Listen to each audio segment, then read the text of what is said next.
Hey everybody, so I know when you're starting out at SuperFeast, there's a lot of different blends and a lot of different herbs, and sometimes there's some questions or maybe a couple of just unknowns that can be blocks to you getting involved in your long-term herbal practice. So here at SuperFeast, we are all about Taoist tonic herbs coming from that ancient Chinese system focused on longevity and exuberance and getting our energy consistently moving so we can have a skip in our step, right? And a twinkle in our eye. Now, what we need for that to happen is consistent usage of the herbs over years and ideally over decades. So if you're starting out, welcome, my gosh, you've got a long, beautiful journey ahead of you, and we want it to be long.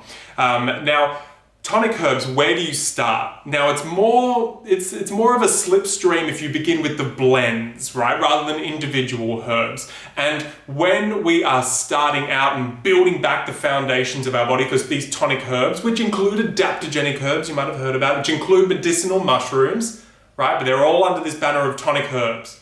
Herbs that we include long-term in our diet to build and cultivate life within our body. Now we always start at the foundations, which is our kidney essence, our Jing essence, J-I-N-G. Now these are the herbs that are highly correlated with our foundational capacity to adapt to stress and to have a nice strong sex hormone fluctuation through our body. So most of the time people are going to be starting out with Jing formula. So that's going to be one place to start with. And then most of the time, the most common pairing when you're starting out is going to be the medicinal mushrooms. That's because they're so unifying of the body. They, in such a uniform, universal way in the body, they get the chi and energy moving. They help us build strong chi, both in the deep internal organs and on the surface, which correlates to our immunological momentum and our immunological health. And so it's normally our baseline ability to handle stress with the Jing and then maintaining strong chi and immunological capacity, because so many of us in the West are stressed out and immunologically deficient. And so the Mason's mushrooms is the best place to go there. So that Jing and Masons, they team up beautifully when you are getting going. This isn't the rule of where you start. This is just most likely where it's going to be easiest for you to start. Can you mix these blends together? Yes, you can. Now, the easiest way to begin is to say get a quarter teaspoon. It's a nice place to start. If you're very sensitive, maybe an eighth of a teaspoon. Quarter teaspoon's a good place. You start first thing in the morning, you've had your water, maybe a little bit of brekkie, and you're ready to have your first tonic elixir. You can get a quarter teaspoon of Mason's mushrooms and a quarter teaspoon of Jing and pop them in a jar. We'll do a little bit of mime.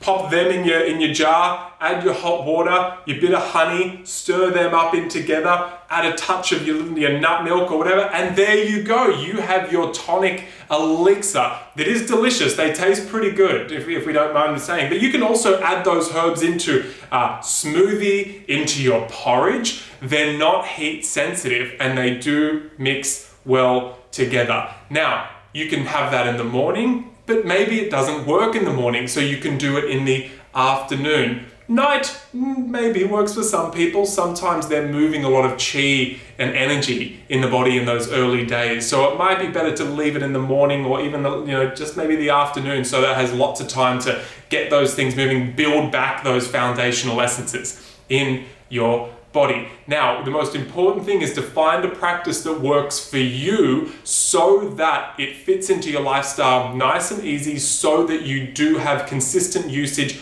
of the herbs. So when you're starting out, remember, you probably and may feel things straight away, and that's wonderful, but you want to be taking the herbs over a couple of months and really start feeling them get to work, really start feeling their magic. And you can increase the dose from that quarter teaspoon up to maybe half a teaspoon, maybe a whole teaspoon. If you're craving it and you're feeling more, go for it. Try it that little bit more, especially those first couple of months. So normally it is just about 2 that we say to go for in the beginning. 3 is probably, the max where you'd want to go, because you want to be able to stay close to your intention. You want to know what herbs and which blend is actually doing what in your body. 2 or 3, that's probably the place where you're going to be able to feel that. So if there is, if you're like, additionally like, yeah, and I also really just wanted to work on my, I want my brain to be firing on all cylinders, then maybe it's the neural nectar is that third blend. Or maybe it's your skin that you're really wanting. Maybe it's the tremella mushroom to bring that moisture to your skin. Or maybe you're wanting to deal with a little bit of a liver stagnation. You're feeling frustration and anger, and you feel that there's like a lack of ability to move toxicity through the body. Okay, then maybe the beauty blend can be that third blend in there. But I hope this makes things clear. Start off with the Masons and Gin, go slow, build up, and remember, we're here to support you.